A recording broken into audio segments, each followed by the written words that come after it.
Good evening, everyone. Bring that beat back. Make sure we say that. Yes. Bring that beat back, DJ. Okay. All right. So welcome to the Fourcast. We review movies, films, documentaries in a completely different way, 4 different perspectives. One of those perspectives is on a beach in Costa Rica, swimming with sharks and sea lions and iguanas and all types of stuff. But so Dawk will not be on tonight, but we brought on some special guests so we can do a collabo, a BS3 collabo. We love bringing different shows together and getting everyone's perspective. So we have Ben and Irene Sudderth. Those are my parents as well. Plug. And they are hosts of the Sudds-R-Us Podcast. So welcome to the show. Glad to have you guys. First time on the show. Thank you. Glad to be here. Glad to be a part. All right. So we normally kind of go around the room. Shout out to the people tuning in. We'll get to the chat here in a minute. But we're reviewing Nope. It's a film by Jordan Peele. He's the writer and director.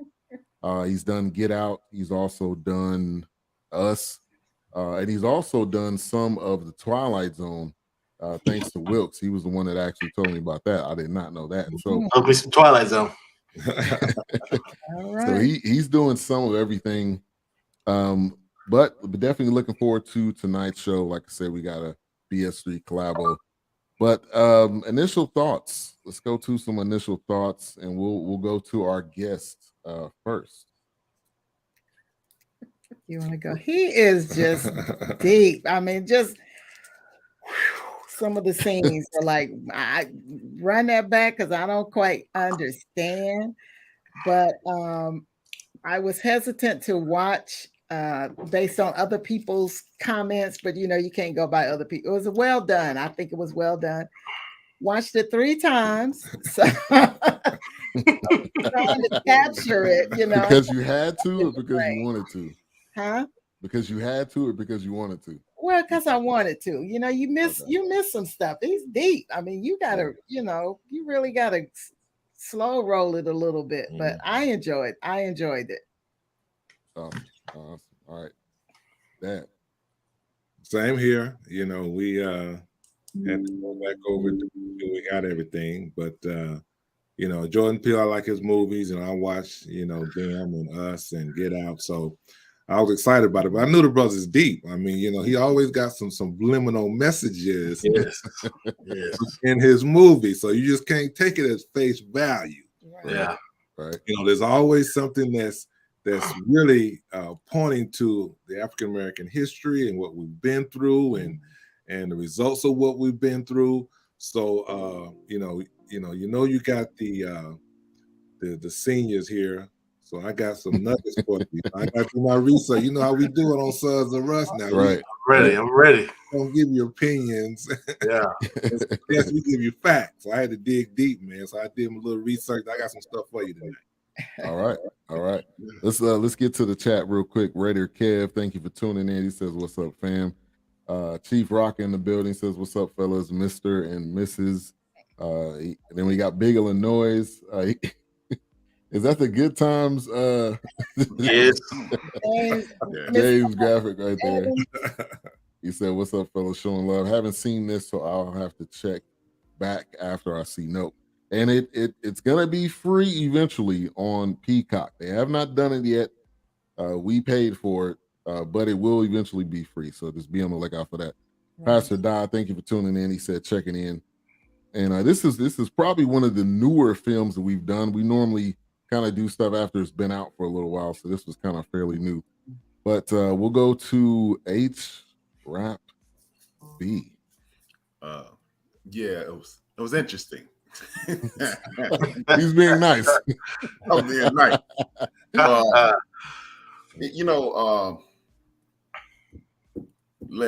gonna leave it there. It was tough critic. That's the tough critic right there.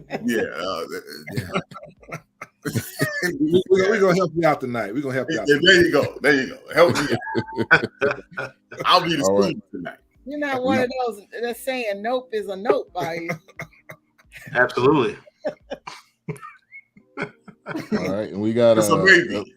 it looks like Keisha, but she looked like she changed her name to Walker LaShawn. You have to explain that for us, Keisha. But she said, "Hey everyone." So I thought Dawk was gonna be on an island, but it looks like he's available. Is that you? Is it? I am not really available. It's a hologram. Yeah, this ain't real life. Yeah. I just wanted to come on and say this movie sucks. I'm just kidding. I'm a Jordan Peele fan, and I like everything he does. But I was able to secure a decent internet service here, a Wi-Fi signal. So I just wanted to pop on real quick and say hello to Mama and Papa Sudderth. I really don't care nothing about the rest of the guys on here, but I wanted to give a shout out to Mama and Papa and thank them personally for filling in for me. I'm sure the show will take an upturn as a result. There you go. You got I appreciate you, Doc. Man, enjoy yourself. your time. Enjoy Enjoy your your time. vacation. Oh, definitely. Make sure you get We'll that see back. y'all. I'll drink one for you. There you go. I'm gonna have to get rebaptized. When I get back to town. See y'all later. Don't drink with your pinky up. Yeah. All right, we'll see you. All right, I figured he was gonna pop in for a minute just to say hi, but that was Island Dawk. Like you said, he's got his probably toes in the sand somewhere. All right, Wilkes, we did not talk about this at work, by the way. We did not talk about this. Really? Go ahead, Wilkes. I know. The wink, So- wink. The Wilkes says the movie was effing garbage, but the movie lover in me, this movie is underlying genius Oh, there you There you go. go. because I really cannot wait to get into talking about the shape of this spacecraft Mm-hmm. that made an appearance. Mm-hmm. Right. I mean, even from the music, matter of fact, there's a group called the Lost Generation that were playing an album from the Lost Generation. Mm-hmm. The lyrics in that song was pretty much talking about like how his grandmother, your generation, wasn't afraid to talk, but yet you were scared to walk the way you walked because it was like, well, I can speak my mind, but it's gonna piss off some white people, and they're not gonna like it too much. Mm-hmm. But what you're not going to do is you're not gonna shut me up because you're not gonna treat me lesser than a person. Mm-hmm. So this movie, and just like Jordan Peele, once again, it definitely is going to go a little bit deeper than what, and like you said, at face value, if you're looking, here's what I like to say. If you're looking at this movie full speed ahead, you're going to miss it. You'll miss That's it. it. That's right. If you're looking at this movie slowly and picking it apart and catching the references and taking it deeper than it should be, then I think you'll come out with different perspectives and interest in the movie. That's just my opinion, though. Mhm. Okay. That's All right. Mm-hmm. And Keisha says the movie was awesome. I enjoyed every second of it. I mean, that's a big time statement right there. Because I know she's a movie watcher as well. Yeah. All right, so let's kind of get into it. So I think one of the interesting things about the film is right out the gate, it pulls up a scripture that says, "I will cast abominable filth at you, make you vile, and make you a spectacle." And I was thinking about that scripture throughout the movie. I don't know how it necessarily connected. So I'm gonna go ahead, Wilkes. I'm gonna reach out to the group. Let me just go ahead right now and show you why it connected. And I'm just gonna skip ahead about the shape of this spaceship, and other people may have different opinions. So the eyes are a window into the mind, into the soul. This spaceship is in the shape of an eye at certain points, a retina. When there's a close-up, you can see, if you've noticed, when you put a light in your eye, you see the different textures Right. in your pupils. Well, the ship at one point, if it is truly what they say, it's our eyes are a window into our mind and into our bodies. It's literally, we're taking in so much garbage. We're literally looking at things that, there's a reason why we tell kids, oh, don't watch that horror movie. Don't watch that scary movie, because now you've subconsciously planted that seed by watching that. Right. It may not happen today. It may not happen tomorrow. But because your eyes have allowed that in, your mind has recorded that. Your mind has filtered.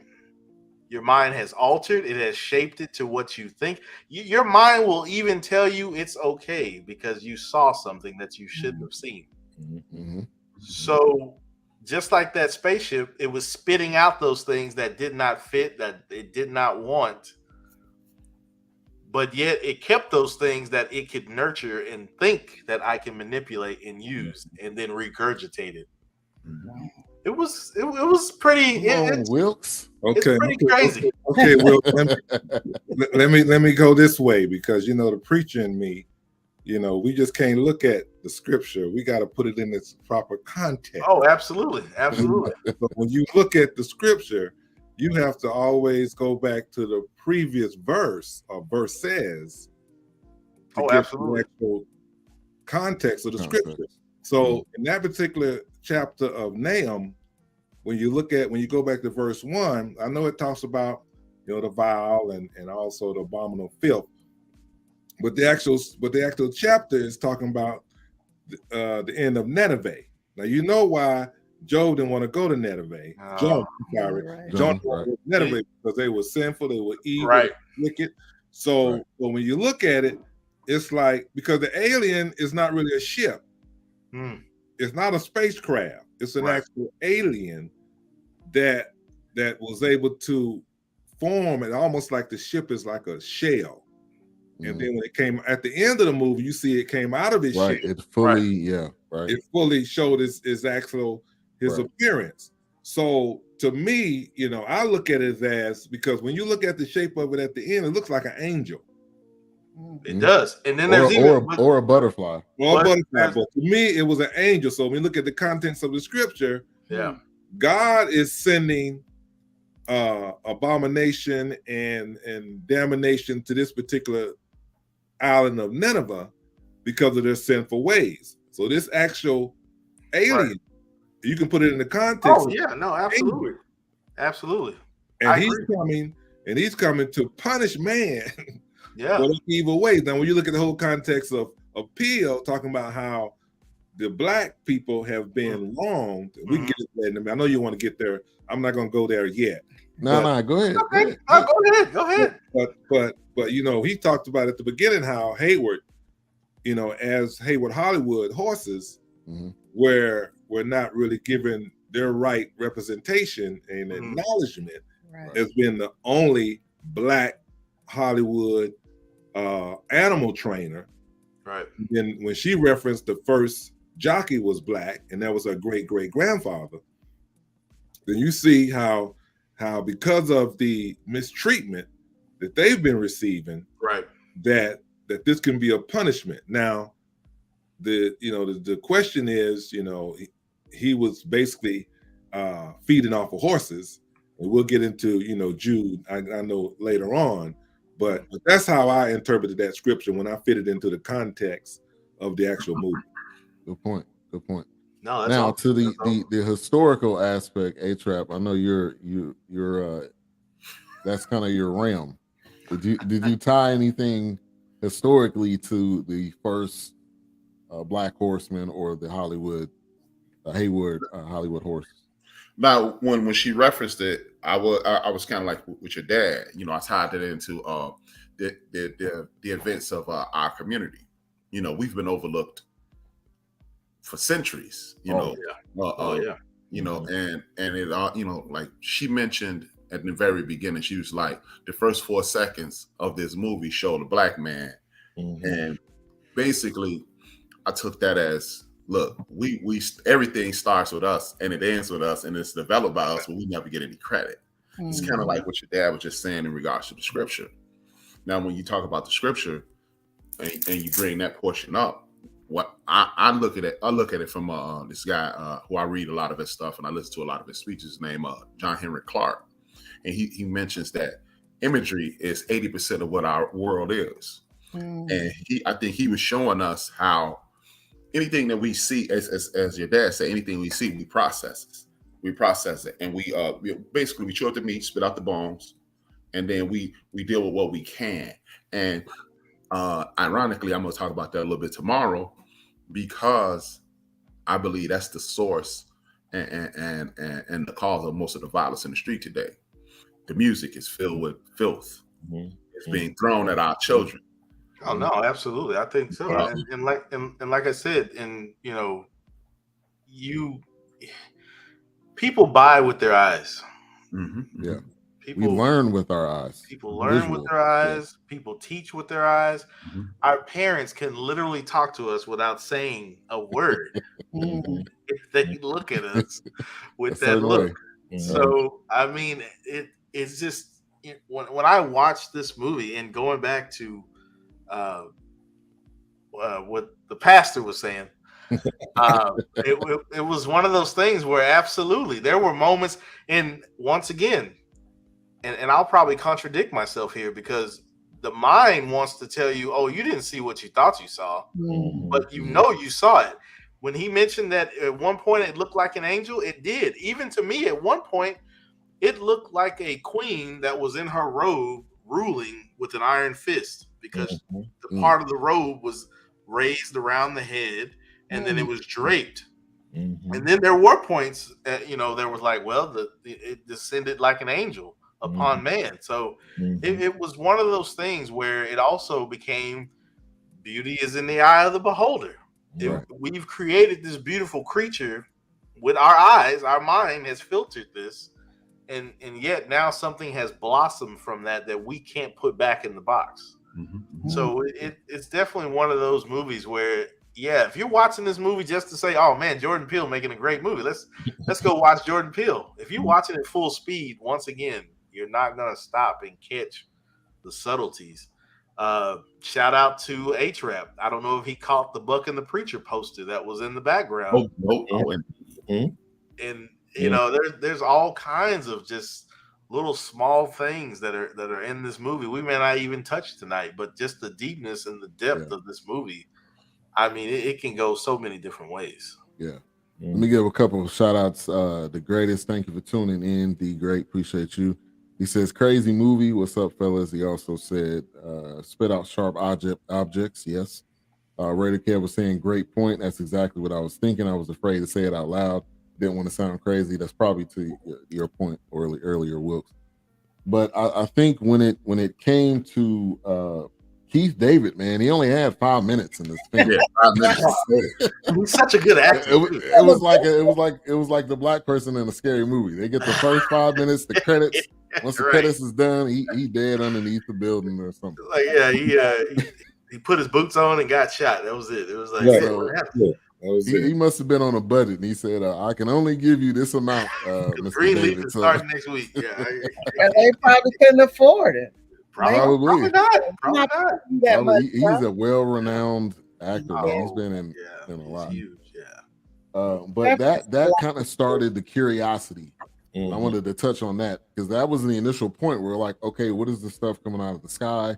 You didn't see. I don't think you've seen the spaceship at that point. You just seen, something coming out of the sky, and then he's end up taking him to the hospital, and then he's got like a coin in his eye. Right. And so what did that do for you guys? What did that spark? Did that spark a curiosity? Were you able to start drawing some parallels? I could not find. I mean, I wanted to try to find, like, did they use nickels as ammunition back in the day? I mean, did they? I was trying to find everything I could, but I couldn't really get a correlation there. But once again, it's like, could it be an eye for an eye kind of thing? But I'm not sure. I just you don't want to overthink it, and make things fit. That was just me. Well, he came in talking about the past, right? And he was looking back, and then next thing you know, he was done. I kind of looked at it like Lot, you know, look forward or you'll be destroyed type of thing. Wow. There you go, A-Trap. All right. Yes. Well, I just, I didn't really take anything out of that. I just, because he kind of referenced that that was just a coincidence. We don't believe in coincidence. Everything happens for a reason. And that particular episode happened for a reason. But initially, like I said, I had to watch it a second time to get the whole gist of it. That we just couldn't consume metal.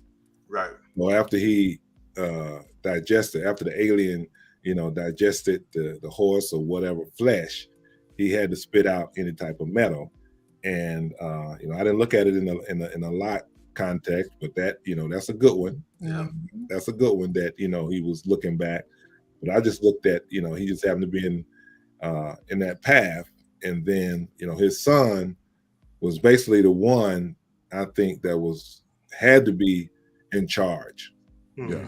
Because the sister wasn't. No. Right. His sister wasn't going to do nothing. So in order for the movie to evolve the way it did, he had to be in charge. But yeah, I was disappointed, man. They only gave the brother, a couple minutes. Yeah. He's such a good actor, man. But he had a couple lines. I think it was OJ and no. Yeah.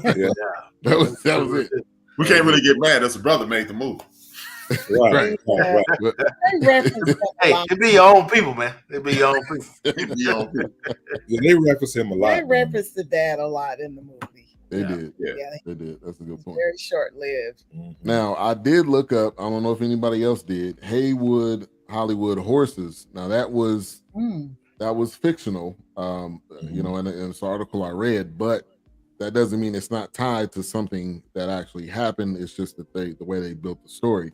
But I felt like that was a really like a proud, I think, like Black moment to see that this was the first, Black like horse trainers for films. Now, when you fast forward when they were on the set, and I think OJ was just, I think he was lost at that point. I don't. Maybe he wasn't the talker. That's what I got. Right. He wasn't really the speaking person. Right. It was probably his dad or his sister, and his sister was just so like, I'm not really interested. She was just kind of off in her own world. Just nowhere to be found when there was work to be done. Right. Yeah. Right. Yeah. But she could talk, huh? That girl could. She could talk. Yeah. She could talk. And I'll say this, and we talked about this on previous shows. Keke Palmer stayed in the pocket on this film. She was not over. She can be so over dramatic, but sometimes. Yeah. A prime example is Alice. She could be over dramatic sometimes, but I think she played her role well. It wasn't too high, it wasn't too low, and so I wanted to touch on that. But anybody want to touch on the I'm just gonna say Triple H, Haywood Hollywood Horses. Anybody else look that up? I meant to look into it, but it's just another example of, again, when you're talking about our culture, it is always overlooked, and I'm quite sure if we delve into it, we will find that those people, just like the whole concept of being a cowboy in itself, that's us. Yeah. Right. So when you look at it, what is it, bulldog and steer wrangling and things of that nature. That's all us. The term cowboy is a derogatory statement in regards to our community. So what you have to do, if you've invented all these things in the Wild West, and some of the greatest people from the West are women from our community. So what it is, it's kind of like, what's the name of the movie that we all love with Idris Elba and what's the name, Regina King? Harder They Fall. Harder They Fall. Yeah, all of those people were not. Well, that is not how that thing was portrayed. But if you start looking into the film, what you'll find that each and every one of those dudes, like Bass Reeves is the Lone Ranger, and all those other people were actual people. They just didn't run in a gang as if it was presented. So I looked at it that way, like, hey, yeah, if we look into it, we'll find out that most of these things from the John Wayne movies and the black and white movies and the what is it? No what is silent films. Those were probably curated by people from our community, but they'll never get the credit. Right. Well, you weren't just being cowboys, but owning horses. Exactly. Oh, absolutely. I mean, not just one either. I mean, stable. Several. Yeah. So that was big. That was a big to do that he pointed out. But to go back to Jordan, he's like an old soul. Like, you know, some of these scenes and some of this music. Yeah. Absolutely. You know, it's like Fries. Like who knew about Fries? Right. Right. Yes, I was gonna bring that up. Right. Fries Electronics. Jose. I mean, you know, I'm like, boy, you pulled right there. Since they went out of business, it was like, man, a nod to Fries. You know? Exactly. I'm like, so you gave him a little prop, but it's like this guy. I'm telling you, he's a comedian, but you know, he got some stuff going on in that head. Yeah. Oh yeah. And I think he purposely went away from the comedic route in his films. Right, because that's who he was, Key and Peele. That's what on Comedy Central. Exactly. Well, that's how it starts. It's like it's like, man, you don't take me seriously. Probably nobody wants my script. Oh, you think this is over people's heads? Okay, well then I'll do the comedic role for a while, and crack jokes and do parodies and stuff like that. But then when I finally get my big break, and somebody wants my first script, or they want my directorial review debut, then now it's off and running. You know, it's like I'm not going to look back now. Right. And I basically looked at the whole concept or where the idea came from, and it actually came from a artist who. One of his friends gave him an actual tape of an artist's song, and I was trying to relocate where I found it, but his name was Mackey. Oh, Michael, that did the soundtrack. Michael Abel. Oh, Michael Abel or something like that. No, not the soundtrack, but the inspiration of the actual movie. Oh, okay.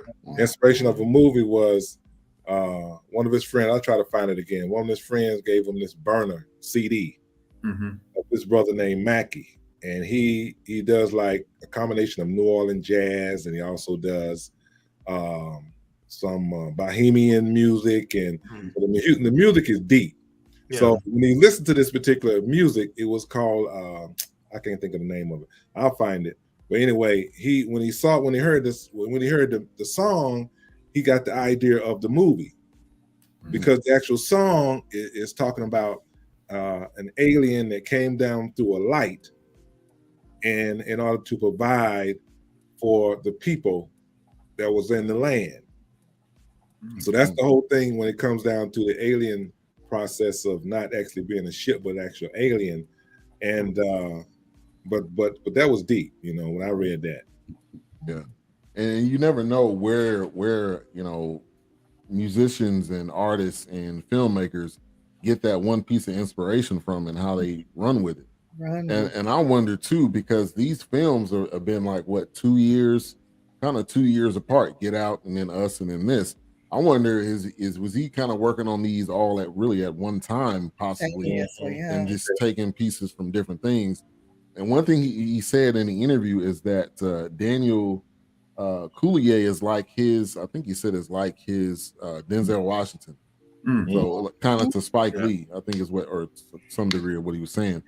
So he used him in he was in Get Out. I don't think he was in Us. But wasn't in Us. Yeah, but he's in Nope. So I mean, I love the connection, because that's how you continue to build that trust and that consistency with each other. Okay, I found it. So it was inspired by an artist called Tony Mackey. And Tony Mackey had a song called Exuma, EXUMA. Oh yes, that song was played in the movie. Huh? I think that song was played in the movie. Played in the movie, exactly. Right. Was that when she was playing the music? Yes. Okay. It was played at the turntable when she. Right, with her little glass and then. Yeah. Oh yeah, when she was dancing. Yeah, that was she did. Yeah, it was right after the Lost Generation band. I think it was a little bit after that song, and that's right. Yeah. Right. When the horse escaped. That's when the horse initially escaped. Right. So I thought I looked up that album, and the character on the album or the painting, it has eczema painted across the forehead. Right. Wow. Yeah, I'm looking at some of the pictures right now. It's I could definitely see how you can connect that. But yeah, I mean it's so many layers to this, and you're tuned into the Fourcast with special guests Ben and Irene, Sudderth, host of Sudds-R-Us Podcast. We are live right now on Facebook, Twitter, YouTube, Twitch. We're live on multiple platforms and Roku TV. So if you haven't already, make sure to add that on your TV or device, or go to bs3tvlive.com. You'll be able to have access to everything. If for some reason you don't have Roku, we got you covered on all bases. All right, so Stephen Yun, that's a Walking Dead character. So that's me and Wilkes go connect on that one. But he had a short. I thought his role was a little bit longer, just based on the cover art and the way he was included. But he didn't really have that long of a time in the film either. But not really. I think it was somewhat important though, because that tied into the Gordo or the Gordys, the Gordy. That whole thing. The Alf character. Right. Yeah. And that was at the beginning. That kind of threw me off. I didn't. Right. I figured they were going to come back to it and connect it. But A-Trap, go ahead. That cat. It was more like how one of those comic book movies. It was like he was part of the origin story. Yeah. Okay. Yeah. So when you introduce him, he walks you into he makes it so you're not lost. He walks you up to a point. So as the movie proceeds, you won't go, so what happened with him? And that's why I believe that's why his role was this long, because it was okay, this is why we're doing this. Yeah. Mm-hmm. And then okay, now proceed. So you're talking about Jute, right? Jute. Yep. Yeah. Okay, so you guys understood the whole context of that of that scene and how it played into the actual movie, because he was because at Jupiter Claims, he was using the alien as a prop, right? So he was buying Hayward horses to feed to the alien, right? Okay, yeah, okay. So I told you, man, I did my research there. I mean, I know you did. I got deep. So his relationship with Gordy, right? You remember Gordy was gonna give him a fist bump, right? Yeah. And they blew Gordy away. They blew him away. So he was under the impression that he had the ability to tame or to come make a friendship with certain animals or certain species. So he felt that since Gordy didn't kill him, that was his friend. So he was using the alien, thinking that mentally, because you remember in the movie, he was sitting there like in a daze, and he was thinking about Gordy. Yeah, he's having those flashbacks. Going back to the office, right? So you all right? And he started going over his sketch or his lines, right? Because he's done that before. So that was his deal. He felt that he had a relationship with this alien. He was manipulating the alien to come in, and he was using the horses as bait. Right. And then the audience was actually mesmerized by this particular alien, and he thought he had a relationship with him. But it flipped on him. But it flipped on him because remember, OG said you can't look him in the eye. Right. So he looked him in the eye, and then the alien turned on him. But the interesting thing about that was, he said it was his best friend and inspiration, which was a lady in the movie with the hat on. Remember, lady with the hat? Yeah. The face. Mary, we got her face. That was his the monkey on the sitcom. Right. That Gordy beat up. I thought it was the mom, but I guess that makes sense. Why would the mom still be alive if he was young? So it was the sister that was. It was the sister. Right. So the mom was the one that was on the floor, and he started patting the Oh, shoe. see, I thought the sister was on the floor because she had the striped shirt. You could see some of the stripe on the shirt, and I thought that was the sister that he was. That was the sister. So the sister's the one that brought the gift in. Yes. Right. And of course, I think when that balloon popped, that chimpanzee went off. Yeah. Bananas. Yeah, he was like, I'm done. That was Yeah, it. y'all not gonna use me on this show no more. Okay. Yeah. I said I had enough. Somebody did to that chimp, but Yeah, so this ain't happening. here's him off. Ain't happening. Yeah, but the whole thing was that, you know, and I know H-Rap will love this, is that sometimes we try to use, you know, animals as props, but they're not human. Right. And we can only tame them or only control them to a certain extent. Yes. Right. And that was the whole thing about Gordy, because you remember he said one of the chips that we use as Gordy. So they use a number Yeah, I of was using multiple. Right. multiple chimps, and this one went off. He wasn't having it. You know? Yeah. No, we ain't doing this today. And to your point, clearly, this just I just put this in. I think those chimps were getting killed after a certain point, and Gordy was like, Probably "Not so. me, Not me. not me."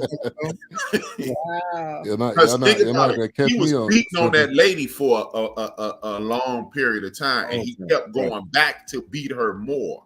Right. And then So at that the was end, he hit her foot like a couple of times, like, yeah, Like, we cool? We wanted okay, to make right? sure. he's dead. I can't get over this shoe. Tell me why this shoe is standing up. This boy is too much for me. He Now got that one I never looked into. I did not. I look didn't. into I didn't. that. It's I don't almost know like what- it was in space. I mean, it was sitting upright. I didn't get that point, but I think there was something. He had the shoe in his, Right. you know, that side room that he had. Yeah, it was in the glass. The shoe was standing up there. So I Right. don't know. I think there was some type of connection between that. yes. But he had it in his, you know, in his Yeah, I'd have to go back and see if I'm there's any like, I'm information. done. I'm not gonna trip on that no more because I can't figure it out. Let me get Now- the movie. Now talk about the Alf The what? connection. Wilkes. Oh, Oh. I'll call it because Gordy reminds me of Alf, but the Okay. sitcom. But yeah, so I cannot think of the lady's name, but this is also so I'm big on what they call Easter eggs in movies, which is usually small little things that are planted throughout the movie. So the connection here is because I don't know if anybody remembers the story. I don't know. It's been about 6 years, maybe longer. The woman that had the pet monkey that ate her face off. Yeah, Mm. I remember that. And I believe Good Morning America or Oprah or somebody actually interviewed this woman. And she GMA. was disfigured and she was scarred. So from reading and doing a little research, that was kind of not a nod, I guess, or kind of a point to like, hey, you know, you took this wild animal under your wing and thought you could, you know, train it and cuddle it and you know, and make it your own like it's a child and put it in a diaper, but it still has animal instincts. It still has survival tendencies. Right. Maybe and like the first lady said, when that balloon popped, it was like, oh, that triggered. So you have a wild animal in your home. If you do one wrong movement, Right. that's it. You know, it's like it's gonna go back to its tactics. It's gonna go back to its survival plan. So yeah, it was definitely a reference to that. Now I have to say also too, when and I might be jumping in here a little bit, when they were going for the fist bump, and of course we all know the monkey represented. Though they tried to label black people as monkeys, they shot the monkey. Right. Right. That could be a reference to shooting a black person. Yes. Wow. You But got you do hear the police in the background. What's that? You do after he gets shot. You do hear the police in the background. You hear the police. Nothing else happens. You just Yeah, hear you hear the police in the background. And nothing else happens. True. Right. That's Wow, true. that's That's true. When That's a I good saw point. that, I felt like, oh, you. Matter of fact, the ape or the chimpanzee at that point, your back is turned to the authority. Right. You shoot me in my head, Right. I'm away from you. Where's the threat? Where's the threat? There you go. Oh. Wow. Right. That's what I took from that. That's what I Yeah, took. if it was a white chimpanzee, you wouldn't got walked away. You would have taken to McDonald's. Yeah, they would have fed him some. On the way to the gym. Yeah, they would have had him a On salted the way to the bag of animal peanuts jail. and everything. They gave some peanuts. Yeah. Y'all turning me, man. Yeah, y'all turning me. I was gonna trash this movie. See, that's the thing about Jordan Peele. Like I said, if you watch it full speed, you'll miss it. You've gotta honestly, you've gotta watch it just like everybody else to the point of like, man, that's exactly what that's tied to. No, that's exactly what he meant right there. Like it's one of those movies where you have to watch like that because to truth be told, in our hearts of heart, we felt these images while we were watching this movie. Yeah. I mean, I kid you not. When I saw that scene of them shooting that chimpanzee, I immediately thought, maybe he can try to bond with him, but unfortunately, they cut his life short right there. Right. And it's like, okay, where's the threat though? I'm not charging you. I'm not, being aggressive. You didn't tell me to, stop right there, or you didn't try to wrangle me or hit me with a trank gun. You just shot me.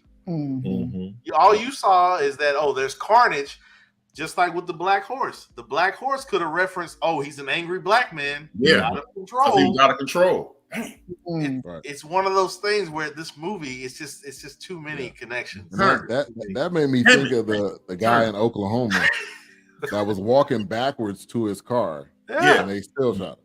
Right. Have a gun or anything. Right. Now I think the Gordy, I think he was probably being abused probably by all these adults, and he noticed the kid had nothing to do with this. The kid was just here.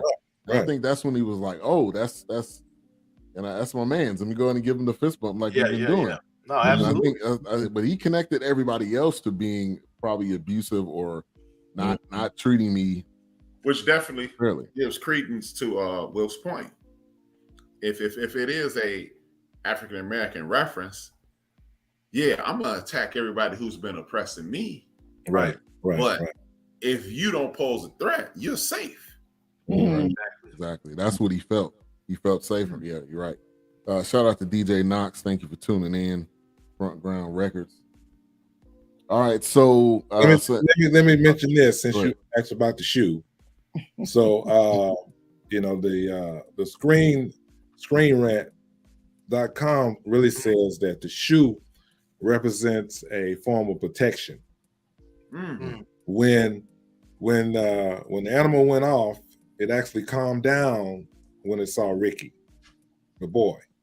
Right. Then he made eye contact, which led to the ape, not attacking him. He wanted to give him a fist, like you said, Wilkes. I don't feel threatened, so you're basically a friend of mine. And regarding, the miracle of the shoe standing up, they said it represents a form of protection. Even, when he had his little museum and his little back room, he had that shoe that was in a case.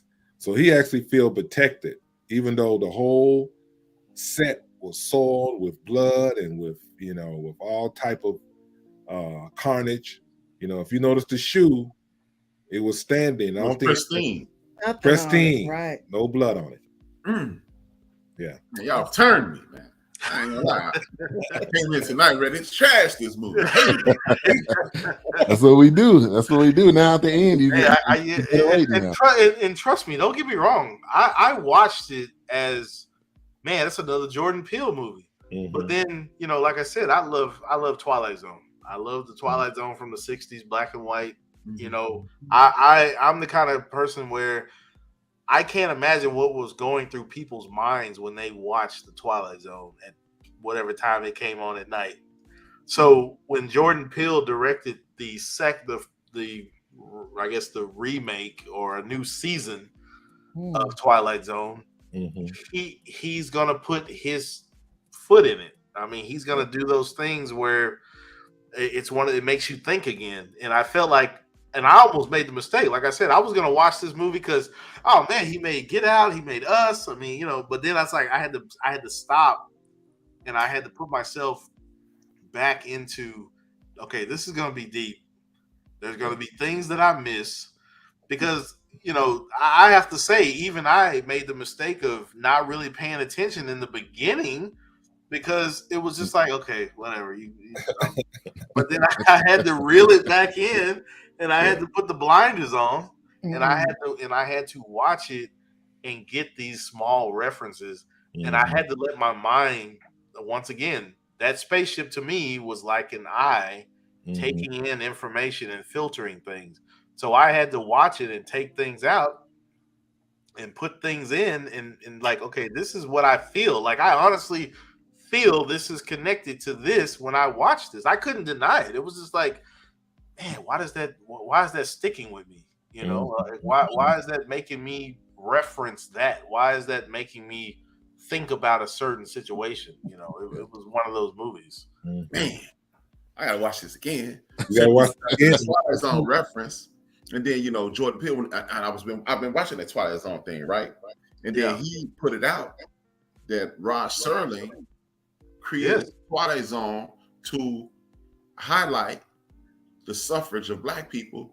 In the 40s and the 50s. Absolutely. Wow. Rod Serling was before his time. I mean, he was, Wow. Yeah, watch this and I think too, when it comes to Jordan Peele, and I think the greatness of a filmmaker is that when it has you thinking about things that weren't necessarily in the film, but to Wilkes' point, is in kind of your subconscious. That's the genius point, because you can just make a film and it just be entertaining, something with Kevin Hart or something with, Ride Along or something like that. There's no deeper meaning to that. You're not going to read into that.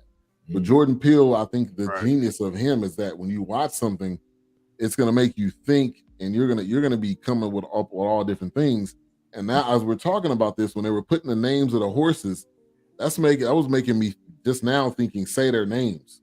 He was putting the horses like Ghost, and he put the I'm telling you, they put it right there on the screen. Absolutely. But I like movies like that gets into your intellect. I don't mind entertainment, but make me think a little bit. Right. Give me a challenge. For people that's old like me, let me watch it. 2 or 3 times. I mean, even the scene with the guy on the motorcycle, I felt like that was. To me, I felt like there was a man on a pale horse, even in the beginning when Ghost was there. But even when the motorcycle showed up, it was kind of like the man with no name. You're on this white horse, which happens to be an electric white BMW motorcycle. I mean, it could be a plague when the spacecraft or the eye was over the house. It reminded me of the plagues of Egypt. When God said I would turn the rivers into blood. It was one of those things where it was just it was too many connections. Well, let me tell you about you want to mention the chapters? Oh yeah, I can. So like I think Trey had mentioned it, but one was Ghost. Of course, we know that was the horse. Clover. That was a horse? Clover? I guess Clover was one of them. Clover was one of the chapters in the movie. Gordy, Lucky, and Jean Jacket. Right. I don't know. I don't remember Clover, but anyway, it was just lost a thought. Clover was a horse because all those names were horses' names. Okay. Yeah. Gordy was the champ, right? Yeah, Gordy was the champ, but Clover was a horse. Lucky and Jean Jacket, right? Those were horses as well. Lucky was a horse. Well, let me get back to the man on the motorcycle. I thought, to me, that was the most comical part, because he said he was from TMZ, right? Yeah. Right. TMZ always out of nowhere with a camera. Yeah. Like, no, make sure you take the picture. It was like you about to die, man. National Enquirer, right? Yeah. Right. That's my camera. Disguised as a reporter, so you can't see his face. Like you said, you can't see his face. Yeah. But he has the camera rolling. He's no questionable. He's there to catch the spaceship, so he knew where he was coming from, what he was coming for. And that's why these TMZ, they always say that well, somebody was there, happened to have a iPhone. They caught the episode. No. They got reporters disguised as just regular people. As regular people. In certain situations, in certain areas where they're hoping something's going to happen and they can get it on film. Right. exactly. That's you're right. That's the real truth. It's not. They don't just have random people Right. that sending them clips. I mean, they got people everywhere. Shout out to Theodore Harper. He says he shows you the up and coming, the now that no one wants to talk about. Yeah, he does, and he gets you talking. That's the ironic part about Jordan Peele is before he started making these movies, he was known as a sellout. Oh yeah, no, I believe that. Yeah, I believe that. Absolutely. You know, they used to kill him and his partner. They used to call him sellouts. Yeah. And now he's making some of the most monumental statements about Black America in cinema today. Right. And they can't stop him because it's wildly successful. Right. I looked at Monkey Paul's production, his production company. Yeah. And I mean, this brother's man, he's on fire by now. Right. Oh yeah, absolutely. A lot of these movies that he started out with, because we know he did Get Out and Us, and he did the Black Klansman. Jesus, he did that too? Yeah. No, that's Spike Lee. Spike Lee directed it. But I think he produced it, didn't he? Oh, he produced it? Okay. Yeah. Wow. Yeah, he produced it. Wow. Monkeypox. I mean, he didn't produce it in Monkeypox, but he produced that particular movie. But he did.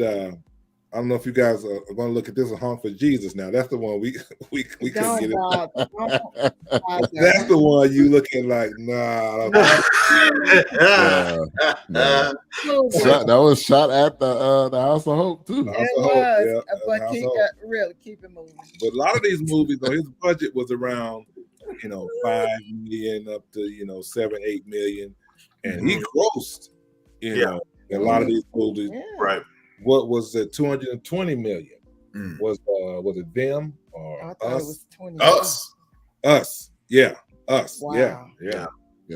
And I think with his films, they're 3 different films, but they do kind of tie into each other. But I think if you watch Us and then you watch this, there's no immediate connection, but there is a connection to us as Black people because we see it.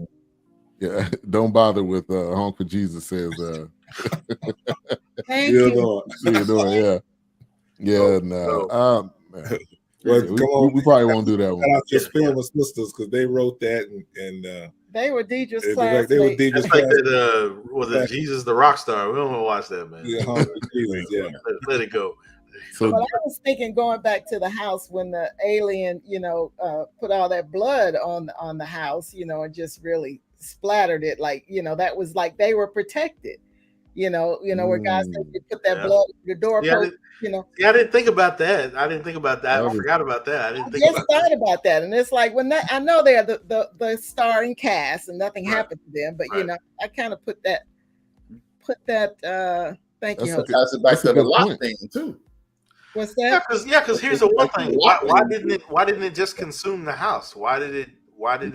I think it couldn't sense. Covenant with. I don't think it could sense the people if they were inside because OJ kept running into that barn and it was like it couldn't sense maybe the people. Now the part that got me is you don't look it in the eye, but that wasn't really OJ didn't really say that to everybody. So I don't know if they just somehow put a connection to it. And then the guy on the motorcycle, his face was covered. Right. So how did it know he was he was looking through his or did it that's the part where I got kind of mixed up. Right. I don't know if y'all felt that at all. I'm not gonna lie. She was trying to save him. He was just a fool. She was doing all that fast talking like that. But I'm like, boy, what you doing? You don't want. Come on. Like, I need you to turn around. Yeah. See, she tried to warn him. But anyway, yeah, he wasn't listening. He wasn't listening at all. But that we were just watching again where she said the man was gonna come with that non-electric camera. That's the most emotion that OJ showed the whole film. He was so laid back, but that one moment he was like, "Yeah, I'm hyped now." Right. Yeah, Now- he had to get the action though. Yeah. But you know he was hyped because, like he said, he was broke. They were losing money at that point. So this was going to be this is going to be the money maker. They got this the kill shot. They call it the Oprah shot. They get the Oprah. Right, get the Oprah. I gotta go to Oprah. I was waiting on them to go to Oprah at the end. I was waiting on that, man. Oh man, we're gonna definitely get out of debt. It's gonna save the ranch, boy. Oprah would have been too expensive too. You wouldn't have been able. Maybe not, because you end up doing something like this because you're Oprah. No, Right. but I thought they were gonna go on the Oprah show at the end, and they were gonna show the But now the filmmaker, the guy. What was that guy's name? Antlers. Yeah, he was very interesting. I couldn't connect him, but I think when he wanted to shoot, it almost seemed like he wanted to die, but also he wanted to get that shot for them. Right. But I don't know if they ever got back to the film, but it looked like the film was rolling down the hill. Right. So I think he was like, I'm gonna get this shot for you guys, and I'm ready to go. That's because he was taking pills or drinking. That's what I said. Daddy said, "Oh, you taking his medicine?" Now he was weird. Y'all know he said this, and I don't know how old y'all are, but he was like one eye, one arm, flying purple people. Oh yeah, the purple people. That song? I was like, this fool is. Yeah. He was on the set too. They had that on record too. They had a vinyl. They had the song playing. That's during our day. I don't The movie want was to terrible, by the way. That's But I agree. I agree, Trey. He wanted that shot. I thought he wanted to actually have the alien consume him so we can actually film. Oh, going inside. Yeah. Right. Yeah. Right. But I don't think The alien would have spit it out. Yeah. Would have spit it out. And he Right. did. He did. Come out. He got some of what was inside, but he didn't get fully. But the comment he made, he said, "You're not worthy to see greatness," or something to affect. Something about we don't deserve the impossible or something like that. Right. Mm-hmm. Yeah. But that could be the works of God. That could be the heal, like anything. It could be a supernatural. I mean, it could be one of those things where it's like we don't deserve His grace and mercy, but yet here it is. There it is. Kind of one of those things. This movie can go everywhere. So many different ways. Risk his life, even though at first he, kind of, he blew it off. He didn't want to do it. But now, wasn't that the guy? Wasn't he on the set? Originally. Yeah. He was the original set. Yeah. And I felt bad for the little fries guy. I mean, he was spared. He got wrapped up in that tarp, and then I think that saved him. I was about to say that saved his life. That saved him. Yeah, he got spared in that sense, but then he wrapped himself with the barbed wire. So when he went up, when that thing flipped and I saw them holes, I said, "Oh, that barbed wire just ripped it up." But y'all come with a different perspective. But I'm like, I don't know. And then of course, the barbed wire. And then in my mind, I thought about the crown, the thorn of Jesus. I'm like, there you go. Well, I thought it was just too much going on. For protection, because he knew that he couldn't consume metal. Right. So true. But the thing about might save his life, but it killed. Right. But like I say, Peele always put some type of humor in it. I thought it was funny when he first got to the ranch, and he said, "You don't see a picture of my girl? She dumped me, man." Yes. I thought she was the one. It was really entertaining him, but one thing about OJ is his eyes. And then when the sister said something, he was like, "Nope." The moments that they said nope, that part was hilarious. Those were that was. And honestly, when he was walking up the stairs, he looked back and said, "Nope."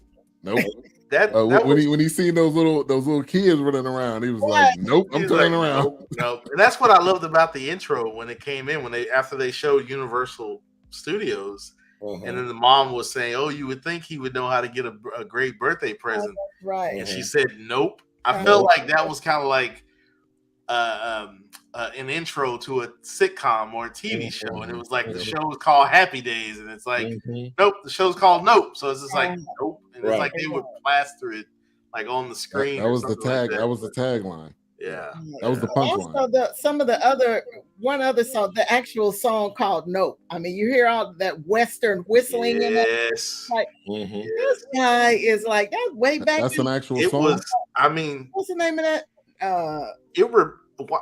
even the music, even the music in here, it reminded me of Fistful of Dollars, The Good, the Bad, the Ugly. Smoke. The music that's in Buck and the Preacher. It just had that. It just had that old classic Right. Western that music. Well, we talked about Tarantino. He has craziness too. Yeah. Yep. Well, it's funny. It's funny you say that because I think I've told this to Ben, but Quentin Tarantino says he has the soundtrack before he has the actual movie. Look, Wow. I So, believe. I can believe it.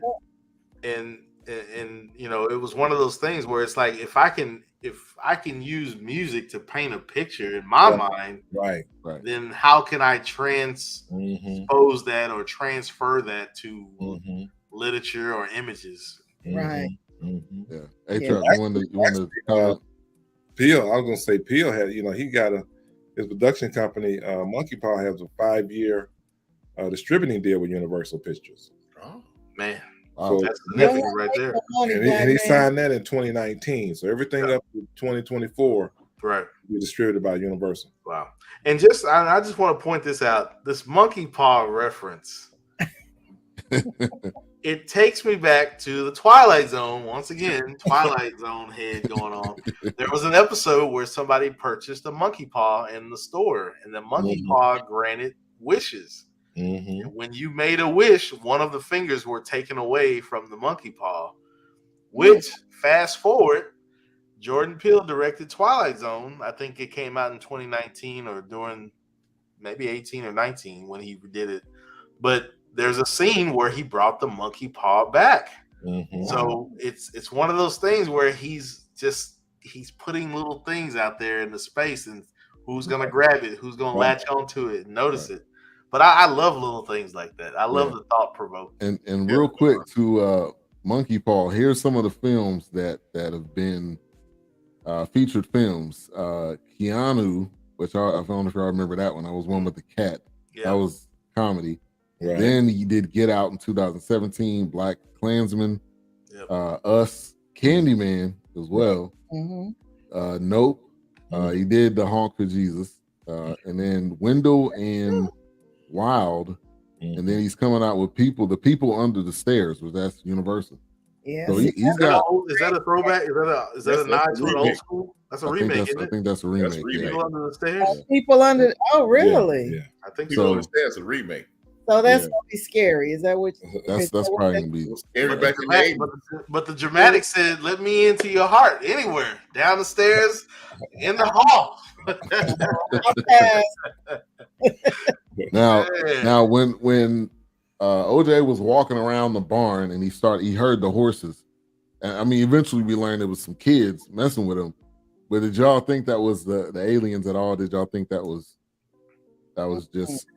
I didn't think those were real aliens. They look too classic alien. I think that was a nod to like Area 51, Right. classic alien B movies, the Halloween costume kind of thing. Yeah. I'm pretty sure that had some other significant meaning.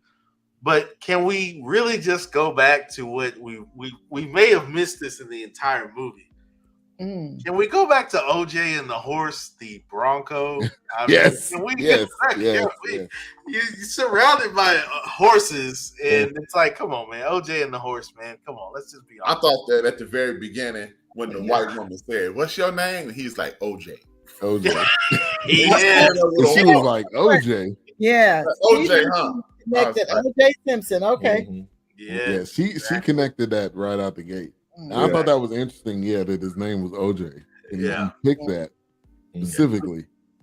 But that was Once I again, actually when that kid was hanging upside down, I was like, okay, that's the alien. And that's what I was thinking, because I was expecting eventually to see some type of alien, but to I knew it my wasn't point that was too National Enquirer alien. Yeah. Grocery store alien. Yeah, that's what you're saying. I was like, that's just The sun. Yeah. So the people that got sucked up, you started hearing them screaming. You started hearing that screeching noise. I thought that was the spaceship moving, but I think that was the people inside that was just, I guess, being crushed. We never seen what happened to them. And you can see them. Digesting, that's it. Yeah.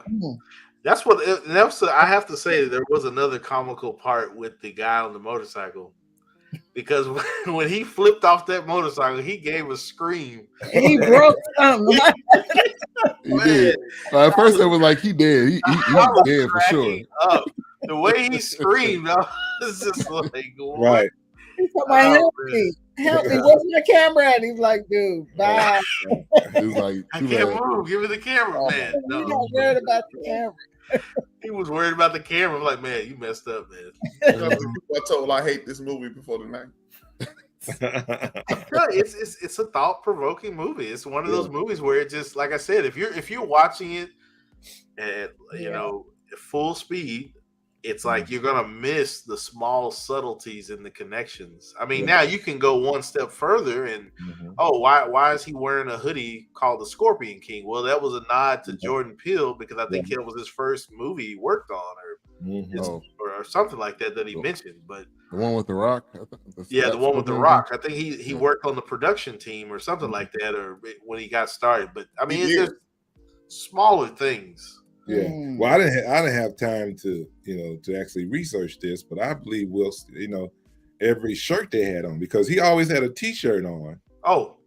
That had some type of writing or some type of reference on it. Yes. One of them referenced Kobe, I think, and one reference Jordan, which it could be Jordan.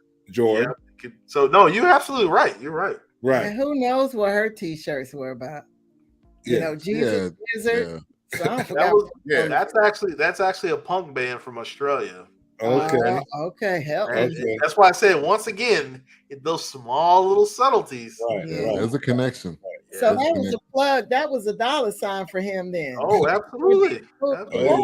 Look, this boy is smart. Yeah. Do you hear me? He had Apple laptops in there. You're advertising an electric motorcycle. Right. Yeah. I mean, we're in a day and age where electric vehicles are on the rise. Right. Right. BMW, they're gonna be all over that. All over that, of course. Yeah, they're gonna be all over that. Man, Chevy. If they were really creatures or not, the reason they came, because she stole the horse. Yes. She stole a horse from Jupiter Claims. Right. Nope, she did.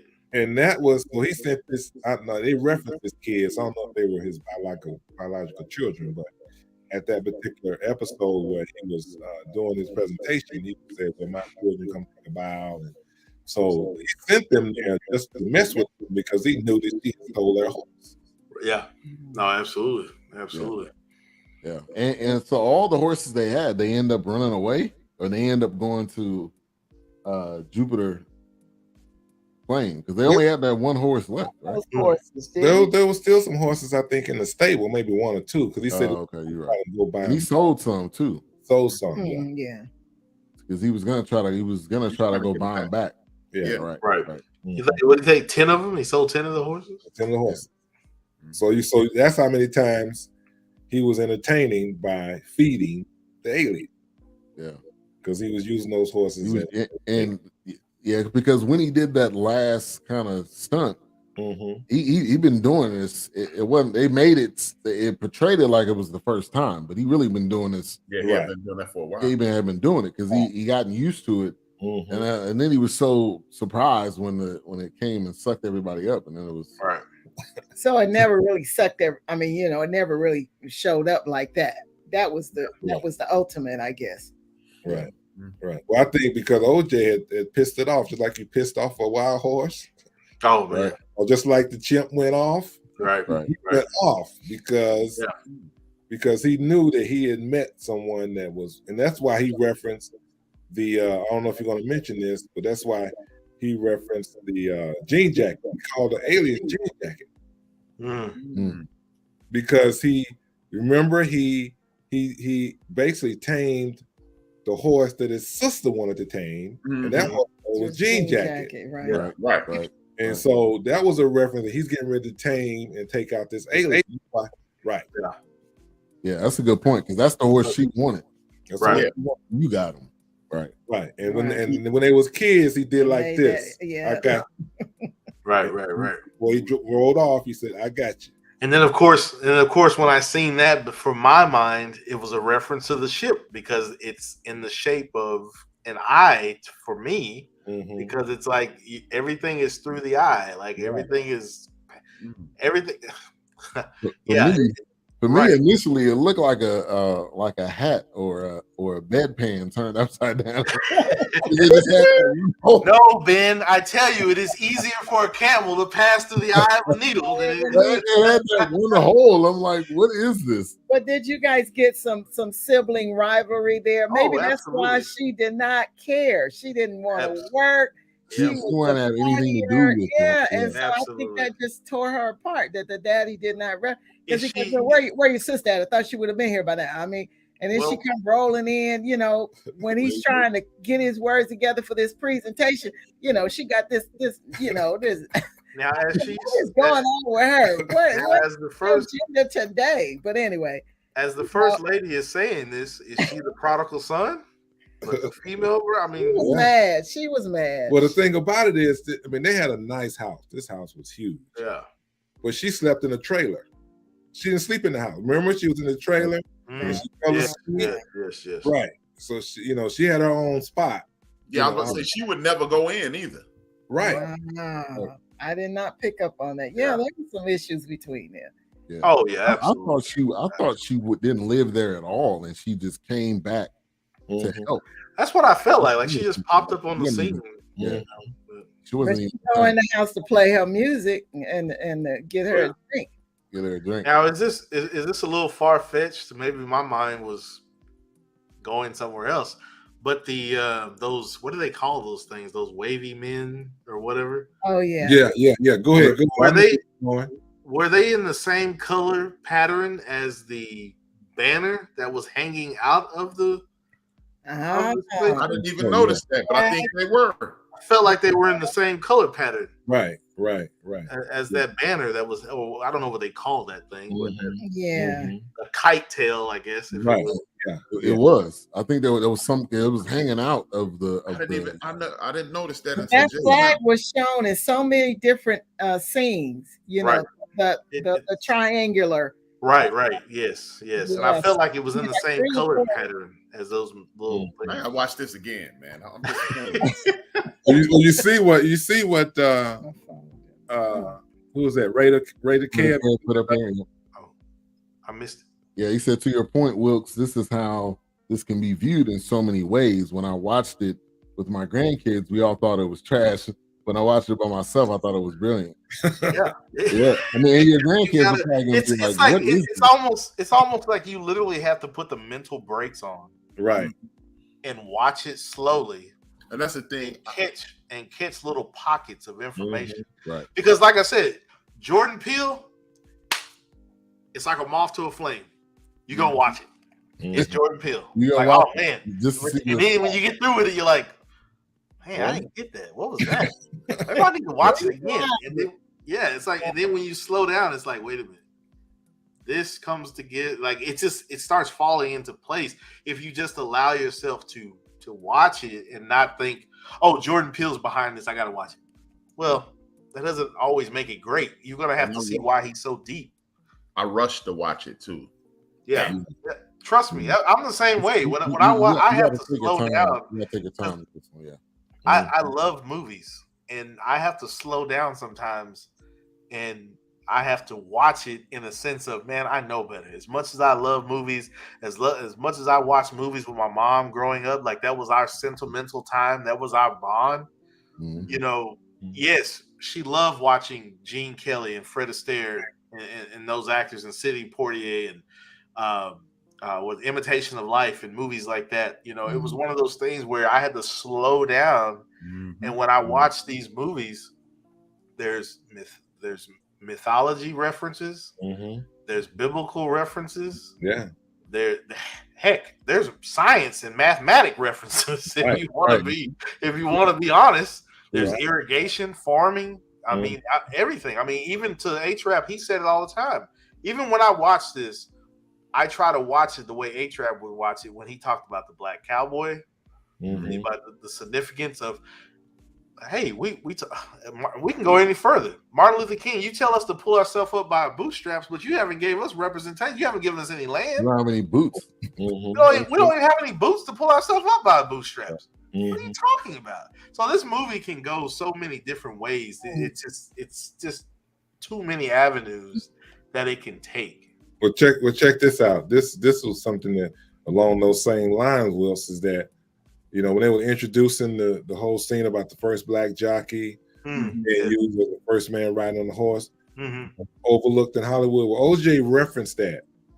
He referenced the racial discriminatory period when he said they couldn't take away this moment of getting the first true picture of the alien. So they took away all of those moments initially from American actors and producers. But this moment, yes, we're gonna capture this. Right, we're gonna take this away. Just in that, just what you saying that just sparked another thought. Catch what the guy said on the motorcycle when he was on the ground. Catch what he said to OJ. He said, "What are you doing? Why don't you have your phone out? Why are you not recording this?" Right. We live in a world where we automatically pull this thing out.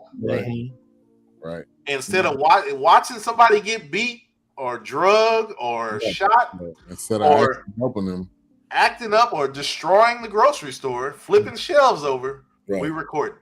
Recording it, right? But then you think about all of the ways that they were capitalizing on. Yes, and then, all of them were. And that brings me to this question. He tried to do it. Even this man with the filming. I mean, another point, like she just mentioned, you're capitalizing on this moment. Look how many times we've said, "Man, look at the police. We caught them on video." How many times we haven't caught them on video for crimes they've gotten away with? Right. I mean, cameras are. This whole movie had cameras everywhere. Well, that literally surveillance. The chimpanzee, all that he did before that point, before he got blown away. That's the example of that. Exactly. Still 15 people, but right. You go, at the end, you go. Right. Oh no! Once again, another point. Dylan, here we go. Dylan Ruth. You go into a church, you slaughtered everybody, but they taking you to Burger King in a vest. Right. Well, we got a chimpanzee. Yeah, we got a chimpanzee in here. Oh, wait a minute. He's out of control. He's black. We got to put him down. Yeah. It's just too many. And then when you look at the guy at Fry, right, salesperson, there he goes. You don't need any help. You don't need any help. What y'all getting ready to do? Why y'all need all these cameras? But the connotation initially, when they're in the store, he said, we talk about Wilkes, something just popped up again. He said, y'all can't do it. They said this has to be installed. He put them as two young black people saying, "Oh, y'all can't do it. Y'all like to read instructions." Yeah, right. But then when he installed it, it was like he didn't want to leave. Yeah. And then he was hooked it up so he could watch it. Right. Exactly. I'm sorry. Is that capitalizing? So I can say I did it. Right. Right. You're taking the credit for my culture. Right. Always and forever. But guess what? We still rise. We still are. Absolutely. And we still support people like that too. Absolutely. But A-Trap talks about this all the time. We are not malicious people. People think, we're gonna get payback. We still helping y'all. Look, if everybody should have hatred, y'all can say it. It should be us. Yeah, absolutely. If y'all leave us alone, we're fine. We fine. We are innovators. We all are. We don't have time. We don't have time to dwell on those things that are not profitable. It's one of those things where that's just going to keep me from moving forward. Once again, back to Dylan Ruth. They welcomed him into that church with no problem. No problem. But you turned around and you took that and you slaughtered it. And you slandered us and you tried to make something a point. But it was like, even then the community was pulling together. It was like, we have to it's one of those things where you just keep trying to tear away at that fabric, but that thread is so thick and it's a coat of many colors that you can't keep pulling away from that thread. You be pulling all decade. You be pulling all century. There you have it. Because we're the majority. That's the problem. Right. That's Say it the again. We're not the minority. Deal with it. All day. That's it. The global majority. They just now figuring it out. We've known it for a long time. Yeah. We spread out across the nations. Everywhere. That's just the evidence that we're God's children. I mean, you have when you look at the children of Israel, and we don't have to get into this about the original Jews being black, but that's just evidence that we're truly God's children. Is because Satan is constantly trying to destroy us. Yes. And he's trying to destroy us for a reason, because he knows that we're God's children. There are some that are chosen, but we're his actual children. And then they consistently hide the past, because even when you talk about the Dylan Roof thing, people, one thing that they don't ever mention is that church was created by Demar Vesey. Demar Vesey created the largest revolt and enslavement in the history of America. Dylan Roof made that attack the day before the anniversary. Was it also an AME Baptist church? AME. It's an AME church. It wasn't Richard Allen, the father of an AME church? I think it wasn't that the oldest. It was the oldest church. It was the oldest. AME. Like I said, it was the day before the anniversary of that revolt. Wow. And see, they don't talk about that. They talk about the manifesto. They talk about the violence. They talk about everything, but the fact that wasn't coincidental. It was a thought out process. And that's because if they start talking about that leads you to believe that young man was led to that situation. That isn't I'm a crazy young man. Right. That is someone, like when you read the manifesto, that dude who what is it, Uvalde, Texas. Yeah. You read the manifesto. That's not a 16-year-old dude wrote that. You read the manifesto, the dude in Buffalo. That's not a 19-year-old thought process. He would have to be genius level, and if he was that smart, he wouldn't have tried it. That lets you know that these people are being put in place because they need to suppress the greatness that comes along with us. No, absolutely. It's that fear planting. Somebody's taking something from you. And that's something is you're going to be extinct. Somebody's pushing you out. Well, the last time I checked, you're not out here cutting these grasses. You're not out here babysitting your kids. You're not out here pulling crops and working on. Last time I checked, they taking our jobs. No, you're not out there working. You're not doing labor work. Right. I don't see you building highways and fixing potholes. Never have work. What are you talking about? You can't even pick your own cotton. Oh, for the CEO jobs. That's why they getting everything. And that replacement theory thing was started with Abraham Lincoln. Right, absolutely. In his initial debate, he said, "I will not allow them to replace us." It's in a debate versus I think his name is Derek Smith. And he talked about I won't let them replace you in the voting places. I won't let them replace you as judges. So this is something that's been going on for a couple of years. Right. Well, I actually Wilkes brought that out about Dylan Roof because it explains his treatment. Oh, yeah, exactly. Absolutely. Right. Yeah. I mean, you're in a vest, and they literally took you to Burger King. Right. Literally. What you want? The reward. Mission. He carried out the mission. Congratulations. Somebody will get you some, Thank you. Carried it out. And to your point, when Abraham Lincoln was saying that, it was already too late at that point. They were already outnumbered at that point. Right. Yeah. So you only gotten more outnumbered. You can't change it at this point. You were outnumbered when you landed on the shores of Africa. Can I get you to stop? That's it. Stop. They just don't want to believe it. They just keep believing the lie. It's almost like this lie was started. It's kind of like, they're pushing you out. The natives are pushing you out, though. They're taking something from you. Right. Look at them. They're prospering. What are they going to do with all this land? They don't need all this land. There's enough room for us. If it is, then why are you slaughtering everybody? You slaughtered, right. Why are you bringing diseases to the land? Yeah. And this Columbus thing. I mean, come on. It don't even make no Way sense. back then.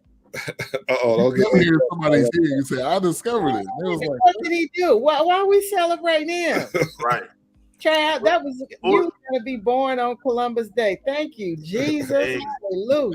Right. You know, Hey, so- Trap, who was that on the Black Eagle? Columbus was going somewhere on somebody's money, on somebody's time. And Oh, didn't yeah. know where he was going. yeah. You know, Joe don't ever let him slide. Come Columbus on, Day man. roll around, Joe Madison tear him up every year. Yeah, stop, man. Joe Madison will not let you celebrate Columbus Day. now, He's not gonna let you call in. What you gonna do about it then? What you gonna do about it? Huh? Say that quote again, Wilkes. You said he was on somebody else's time. Yeah, he's like Christopher Columbus. He didn't know where he was going and where he was coming from on somebody else's money. He just said, boom, here I am. Yeah. You He was like, discovered. man, stop, man. Come on. That goes back to one of our early reviews. Exterminate all the brutes. If you have not Absolutely. seen that, go see that. Absolutely. Exterminate what? Exterminate all the brutes. It's on HBO. HBO Max. It's a 4-part, wasn't it? Wasn't it 4-part? Okay. Four-part Yeah. series. You should check that one out. You should check that one out. I'm telling you, we at some point we are going to have to do the Lovecraft Country. Yeah. And you know what? It's not on Netflix. It's not on Amazon anymore. And I No, didn't finish it. HBO Max. It's on HBO Oh, Max. they moved it? Oh, they moved it. No, it was always on HBO. Oh, I thought it was on Amazon. I thought it was on Amazon. Man, Main reason why they killed anyone who attempted I gotta to finish unite. They that. had surveillance. I gotta- They had surveillance on Aretha Franklin. Yeah. Oh, I mean, oh gosh, absolutely. Uh-huh. Because she started working with activists. She started working in the movement. Yeah. The minute you start wanting, go back to J. Edgar Hoover. Yeah. The minute you start trying to unite a people and move against the system, Everything we've seen, he's always in the background. always in, Don't we let him can't do that. Don't- because we can't allow you to because we cannot allow black people to put the formula together. hey, We can't allow you to nurture your own because we tried to tear your own down. Damn. hey, We can't allow you to We feed know how your to own. make- But we know how to do things behind the scenes. You don't even know. They so slow. That's all. They so slow. Exactly. We don't been around the bend 10 times before you figured out. Right. We way ahead of you. hey, the Absolutely. latest You video. do an underground railroad 100 times. And dumb and watch. Just watch. You think I'm singing these Negro spirituals in this cotton field just to hear myself falsetto? Nah. And these patterns and these quilts. Come on here. When we Right. talking about Tarantino, it just came to mind. In Django. Ah, With Samuel Jackson. Right. Samuel Jackson, he was actually running the plantation. exactly. Low key. Yeah. Pretty Yeah, much. He turned them on to Oh, Big Daddy. No, not Big Daddy. Everyone's Big Daddy. Wait a This is minute. Candyman. It's Candyland. Candyland. Big Daddy was Big Daddy was that Candy. Oh, okay. Big Daddy was Johnson. That Yeah. killed me. But Candyland, yeah, he was actually run. So just like my wife said, we running things. They don't know we running it. Right. They don't know. Exactly. All right. Exactly. Well, this has been a great episode. We're gonna kind of round it out here. I do want to bring up this last Great. question. So was it about making money? Because they talked about this. Was it about making money or was it about saving the lives? Because it became to be, we gotta make this money at all means possible. But it seemed like they were trying to save their own lives. Yeah. Give me your thoughts. I think it was a combination, making money, saving their own lives, plus putting repaying the whole system, kind of paying back the system where they've been oppressed and discriminated against for all these years. Now we're going to do something that no one else has done. Because remember, he said that, there's a lot of different UFO movies. They got a lot of pictures of UFOs. Oh, yeah, when they were walking through Costco. Mhm. Right. They're not even called UFOs no more. Yeah. Right. So they were going to do something that hasn't been done as far as capturing this alien at a certain level that no one else has done. And to Pastor Dodd, I've heard that before. I've heard that comment, but I don't I don't know how true or how much. I don't know. I've heard that a lot. Just Mm. like I heard Hitler's. Awesome. Just like I've heard, like Hitler's mom was half Jewish, or she was Jewish, or something like that. Like I mean, I don't know, but I'm pretty sure. I wouldn't doubt it. So then that goes back to the self-hatred thing. Right. Yeah. Malcolm X, who taught you to hate yourself? Right. Mm. Thank you, Nope, for inspiring all this wonderful. all of this greatness right here. And Theodore actually came up with a suggestion. I'm gonna talk to you guys about it. It's called Passing. It's on Netflix. It's in black and white. Well, yeah. Maybe I started that, but I hadn't finished it. I didn't finish it either. Yeah. I was trying to get mad. Yeah. It was moving real slow. And I was like, I get back to this. It was yeah, it was with my emotions. Yeah. It really was, because it was just like, oh no, what's happening? Here we go again. Like, what's happening right now? Some of these films, man, it makes like are these low key trauma movies? Like, oh trauma porn. We live in. Look, I said in one of these. I'm telling you, don't say not one word to me. I'm sorry. Don't say another word. Mama say that. Let me just stay in the house. That remind me of Pinky from next Friday. Don't say another word. Don't say anything else. Well, my husband is so nice, you know. But yeah, no, don't say nothing to me. No. Yeah, right.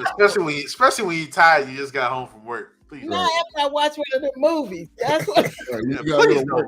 That reminds me of that clip of I don't know what movie this is, but Bernie Mac, when he's walking on the side of the train, and he just slapping him.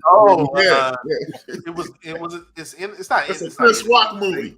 It's something of the state. Some of the state. Head of state. Head of the state. Yeah, that's a clever one. Head of the state. I think it's head of the state. Oh, head of Chris Rock running for office, president or something, right? Yeah, because they asked him. Yeah, because they asked Bernie Mac about NATO. He's like, "Oh, I don't talk about NATO. I don't know who. I don't talk about NATO behind his back. I don't know who that is." Rest his soul. Oh man. But another great one by Jordan Peele. If you have not seen it, go see it. It's on Amazon. I watched it on Amazon. It's also on. Did everybody else watch it on Amazon? Mm-hmm. Yes. Okay. Yes. I think it's in the theater. That was Prime. Prime. Yeah. And it will be coming to Peacock. I don't know when. I was trying to hold out. Didn't they say like through the 5th through something? Yeah, they said by November. I looked. Oh, by November. Okay, because I looked yesterday and it wasn't on there. But No, it went down $2 since Friday. So I know. So what we always do on this show, at the end, we give our final thoughts and then we give our mic rating. So we go from 0 being the worst, 5 being the best. You guys can give your final thoughts and rate it. Guess I'm gonna go to you guys first. Are you ready? You want me to come back to you? You can come back to us. Come back? Okay. All right, Wilkes. I have to say, like I said, being a sci-fi lover, and I love small Easter eggs and things that kind of, as they say, it's a handshake or a nod to another genre or movie.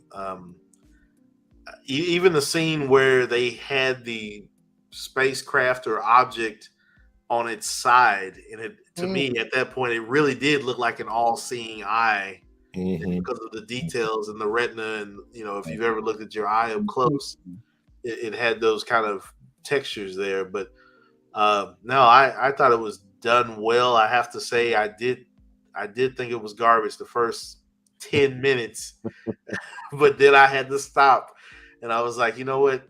He's done Twilight Zone. I love Twilight Zone. You cannot let this guy fool you, because if you do, he will hoodwink you and pull the carpet from under your feet. So I enjoyed it.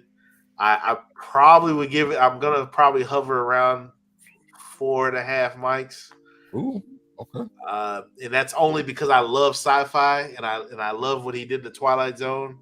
And in this movie, I mean, like I said, we didn't even touch most of the things that were in here, and it went into a direction that I figured it would, because it's just so much to compound and talk about. So no, I have to give it 4.5 mics just because of my sci-fi side, and the crazy little quirks. Yeah, definitely. All right, A-Trap. I was going to give this like a 2.5, but after the conversation, we've done this a bunch of times. Whereas we talk about these films, you walk into the program on Monday evening going, "It's horrible." And the sad part about me is y'all making these references, and I caught every reference y'all made, and I'm going, so what was I thinking? This is, because the sad thing is this is my wheelhouse, Yeah, my thing. That's why I was surprised at your initial. Yeah, I was like, I wish I didn't see all the stuff that y'all were referencing. I'm like, oh yeah, that did happen. So because I think, like I said earlier, it's one of those things where once again your eyes take it in, but your mind's trying to tell you, that first plane of your mind is trying to say you didn't see what you saw. Right. But then once it gets past that first plane, it's like, you really saw what you saw. And I just read this book. I'm reading this book, and it's talking about what you see is not the reality in life. Right. Whatever you look at, it's not what you really see. That's what you thought you saw. Right. Like, I can see, I think I see books in the back, but they may not be books. Right. They may be movies. Well, but I think I see books. Real quick, to H-Rap's point, remember the last show we did last week? He put that image on the screen and he said, how many of you see a star? Yes. How many of you see the Star of David? He said, these images aren't really here. Your mind is telling you this is what you see. Yeah. If you've ever looked at a chart and you remember in science class, here's the funny thing. When the image passes through your mind or through your eyes, it's upside down. Right. Your brain flips it right side up. Yeah. So you get exactly. So you can make sense of what you're looking at. So the eye and the mind it's just we'll leave that one to God to explain when I get there. Right, exactly. He's the only one. He's the only one that can do that. Well, yeah, I'm gonna give it a 4.5 too, simply because I was tripping when I watched it, and I'm glad I got enough time to watch it. I'm about to say, go watch it again before it expires. I got it back. All right. Keisha says 4. She said 4 stars. We can take that as 4 mics. We do mics on this show, man. Okay. Raider Cat says 4 mics. All right, we're gonna kick it to our guests. Final thoughts. Well, I'm gonna say 5. Ooh, okay. I am not a big TV person. I'm gonna say that. But when there's a movie that captures me like that, and to be honest, I want to watch it again just because of all that's been said. Yeah. But I want to say this to those that are watching: it's like you can watch it with your intellect, but then don't really watch it with your intellect, because you're gonna miss a lot of it. I sat there and kept wondering about, why is this key and these nickels standing straight up? I'm just tripping on that. My husband's like, look, you gotta go the rest of the movie. Why are you thinking about that? I'm like, I know that is behind that. I don't want to get beyond that. Yes. So my little infinite mind is tripping on that when this dude don't way down the road, So watch it with your intellect, but then don't get in your head. Let this man absolutely guide you with his thought behind this whole thing. So I give it a 5. And I just want to squeeze this in here real quick, because when the first lady mentioned the key, in my mind, when I thought about the key and the horse, I thought about wind-up toys as a little kid. Because you take that toy and you wind it up, it's gonna run across the floor. That's how my mind was. Like, that's what I was taking back when I saw that the key is gonna wind the toy. It was the movie is. I think about Upright. Yes. Upright. Yep, that's right. J and M, were they the last two? They still they were upright. They were upright. That shoe, they still look. Well, that's my final thought. I give it the same rating. 5 mics, and I always, recommend when you go to a Jordan Peele movie, you got to be ready to look beyond just the basic thing when you think is what the movie's about. So always about something deeper, And a lot of people say they can be spiritual, it can be scientific, it can be, a whole number of things, racial, it can be, a whole number of things. But the thing I really take from is that when you look at the sister and brother, how they started out, at each other. And, when they was going into the guy from Jupiter Claims office, they wanted to come in with him. And when she got in there, they was at each other's throat, like, stop saying this. I'm trying to make the money. I'm trying to make the deal. You're doing it. But at the end, girl power, strong sister. At the end, the sister and brother. That's right. The sister came together. Yeah. And they were stealing batteries and they were sewing up. They came up with a plan. Right. That plan was a cohesive design plan to trap this alien. Oh yeah. And what they did, they conquered something that no one else probably could conquer because they came together as one. Right. And that's what that was my plan. Because even in that moment when she was capturing them or capturing that image, it was almost like, I'm going to expose you for the beast that you truly are. Right. Because nobody's going to believe me when I tell you. Right. It's one of those things where I have to expose you and I have to bring you out into the light for the world to see you. Right. It was also, it's like it was all, and then of course my mind, here I go again. It's like you don't worship me in the open, but unfortunately in front of my Father I would have to deny you. Because it's one of those things where it's like, oh, you want to keep this little small thing to yourself, but let me, show my blessings through you when you show me out. It's like, show yourself worthy of these works when you're out, but then I shine through you so that they may see the works in you. My head was going all over the place. That's the greatness of Jordan Peele, man. So my final thoughts, I felt like this was a great movie to review. Anything Jordan Peele puts out, I'm gonna see it because it's thought provoking, and he's gonna put us in it. We are gonna be the starring cast. Oh, absolutely. The secondary people are gonna be like the Asian guy in this or the other characters, but we are gonna be the main cast. I appreciate that and everything he does. So I'm gonna give it a 4. I'm gonna give it a 4. I'm agree with the chat. We got Raider Kev and Christian, so I'm gonna give it a 4. But I felt like Jordan Peele did another amazing job. Like Us, I didn't understand Us, but now watching this, I feel like I need to go back and watch Us so I can get a better grasp of it. Yeah. And I think too, Wilkes, when you were talking about showing the beast for who they are, we talk about some white people, I'm not gonna say all, that were saying we were the savages and we were this and we were that. Right. That was them putting that on us. And I think absolutely. This is almost a tie to Trump. People didn't believe how some of these people are. Right. They really are that way. Like, really. This is like who I am. Yeah, right. They are the animals and the savages that they said that we were. So absolutely. That's another tie-in. But yeah, I'm gonna give it a 4. And at the very end, what we normally do, we kind of go around and talk about what we have coming up next on our shows. So coming up next week on the Fourcast, we'll be reviewing Day Shift, new Jamie Foxx film. Jamie Foxx, Snoop is in it. Very, very. That movie won't be deep. Trust me. No, very peculiar theme with them two in it. Yeah.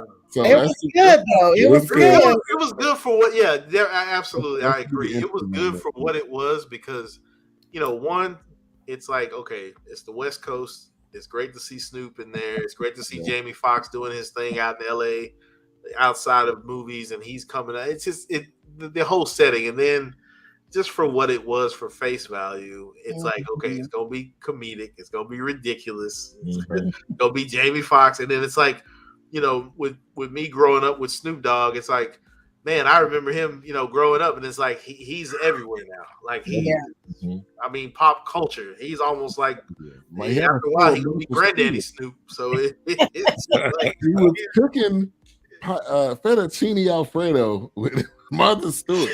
Right, exactly. You got Martha Stewart and Snoop. Come on, no more range. Yeah, who don't want to watch that, man? Martha Stewart and Snoop cooking together. Come on, man. Exactly. And who'd ever thought she would have been the one with the background? Right. Right. Exactly. Yeah, an ankle monitor. Murder was the case that they gave her, not Yeah, Steve. exactly. Wrapping them up in fitted sheets. Yeah. Right. So there will be no Queen 3 and King tomorrow. So I just wanted to shout that out. Sudds-R-Us, you guys already know what you're talking about on Saturday? There you go. Yeah. Well, we doing this series, why do people do what they do? Why do people say what they say? Why do they act the way they act? Oh man. So we're gonna be doing part 2. We talked about DNA and the psychological disorder and mental disorders as to why people act and do the certain things they do. And then part 2, we're gonna talk about childhood, trauma, some type of trauma or physical, even sexual abuse as a child, and we'll probably go in there. We probably combine part 2 with that, as well as drug and alcohol addiction. It can influence why you do and say certain things or act the way you act. So that's what we're gonna do this week. Okay. All right, coming up Saturday, that's at 3 Central, 4 Eastern, right here on BS3 TV network on all the platforms. And then tomorrow, what's coming up on End of the Bench? End of the Bench gonna be it's gonna be kind of short tomorrow, but I do want to just talk about. I want to talk about how to not be somebody's friend. Our community has this thing in which we don't know how to not be your friend. We know how to be your friend. Hey, what's up, buddy? We laugh and joke, but when I don't like you, I don't have to bury you. Right. You know what I mean? I ain't got to recruit people. Hey, Ben, don't like Wilkes. And that's what we end up doing in a lot of cases. I'm gonna talk about that, and then I'm gonna talk about we got to reprogram ourselves. The internet has really done a number on our community. I got this idea from one of me and Wilkes' favorite people, Joe Madison. He said it's Facebook detrimental, and my comment to Joe Madison was, it's almost as deadly as crack has been. Wow. Absolutely. And it was this Muslim dude. He's been viral lately, and he was talking about how China controls the algorithms, and like if you and I've noticed, me and Big Illinois, we talked about this maybe 3 or 4 years ago. Whatever you like, that's what comes up on your timeline, and whatever we share comes up on our timeline. So I'm gonna ask people to let's reprogram ourselves and let's start sharing. Like it's this group of things. Like it's these people. They walk up on you and they ask you basic questions like how many states in the United States, and people like 58, and it's funny, ha. Right. But it's really just programming you to not know things that we used to know at about 3rd grade. H-Rap does that all the time. H-Rap just touched on something that I didn't think about, and it's been years now. And I don't know if anybody's noticed this, but I've had somebody say something or talked about a product, whether it be a shoe, whether it be a vacation spot, and it has popped up on my phone without me searching it. Yes. Why is it that if I talk positive or I speak the word of God, or if I don't speak the word of God and just speak positive, pop up? I don't understand why does that's fine. Hey, trust me, I'll keep on. There we go. You mentioned that one more thing, and then because I just want to comment H-Rap on this show, but we did a show a few months ago, and we had guests from Celebrate Recovery from my church, and he actually said that Facebook is the devil. Oh, absolutely. Absolutely. People when Facebook when Facebook and Instagram goes offline, the world cannot function. Wow, that was a crazy. What was that? What about my likes? Well, forget your likes. You don't need 2.5 million people. And my 10,000 selfies that I'm gonna put up every day. It's like, really? Right. Do you really? I literally read somebody say, I went crazy yesterday without Facebook. I'm like, you went crazy. Something is wrong because outside is passing you by. We don't have time for that. That's a young generation. comparing themselves. Oh, look at this. They're so glamorous. And baby, you don't know what. That's called thirsty and fake. Most of that woman is not even real. Not even real. You know, and like I tell people, yes, I have social media, but I have notifications turned off. I scroll through when I feel like I need to scroll through, and even then, when I feel like okay, that's enough. I'm done. I just recently, maybe you can talk about this. We add into your show, HR, but you can set timers on the apps. Yeah. So I have an hour timer on each app for the whole day. And you can be surprised when that time, how long it takes for that timer to go off, how short or long it takes. But to Ben's point, why is it now all of a sudden we've created this monster? Back to Jordan Peele, we've created this beast, this beautiful beast. And now we're trying to reel it in. Yeah. Now we're trying to reverse. We've already released it. Control. It's not. It's really almost like garbage on there. Yeah. You know, and if I post my spiritual for the day, whatever that may be, and I need to be done. Because your eyes are a window to the mind. I'm telling you, that movie, Jordan Peele, when I saw the shape of that spacecraft, I was like, it's taking in all this trash and we're filtering it. And we're keeping the things we don't, and we're throwing out the things we might need. Right. And the last thing I'm gonna talk about is Pastor Warnock, Senator Warnock versus Herschel Walker, and how Herschel Walker is pretty much the Manchurian candidate. Oh, absolutely. And absolutely. We have been dumbed down as a society to the point whereas there is no way, let's just say 30 years ago, 1990, there's no way someone who lies as much as Herschel Walker. First of all, there's nothing wrong with having a mental illness, but there's no way you could run for office and you've openly admitted you have 28 personalities inside your head. Right. There's no way. There's no way. He openly admitted he is a schizophrenic. Wow. And this is what we're stacking up next to Dr. Reverend Raphael. Look, this dude, we got one dude who's walking in the shoes of Bozo the Clown, and we got another dude who is literally walking in the shoes of Dr. King. Dr. King. We don't want, the society doesn't want something that's palatable. We don't want something that we can use and prosper from. Right. But it's still a mind manipulating trick. Absolutely. Now you know he's a puppet, and you know who's trained. Absolutely. And they the vote. Like, I mean, look at Stacey Dash. Right. They think we're so dumb, but the thing is, well, how many people are not registered here in Georgia? Tell them. There's a million people that's not registered in Georgia. There's 1.2 million that's not registered in Georgia, and 600,000 of those are black. See? Right, because it's that what I need to vote for. They're not gonna do what I need them to do. That's not the point. And then they create this bravado that we're supposed to choose because he's a football player and he's black and he can barely read. Right. Yeah. And then it's just what did Malcolm X say? Every time a black person says something, they got to go find the other black person, the one person that's going to disagree with that. Right. That's you got to do a first take argument. Right. You got a dude who literally brought $50 billion into the state. Mm-hmm. And you got another dude who was living in Texas until it was time to run for office. Right. Now, what time does your show come on? 6 p.m. tomorrow. Well, 7 p.m. your time. 7 p.m. Oh, 7. Okay. I'll send it to you guys. Yeah, because I don't ever see it pop up. Like, what? Wait, you out with BS3? Oh no, I got my own network. Come on over here.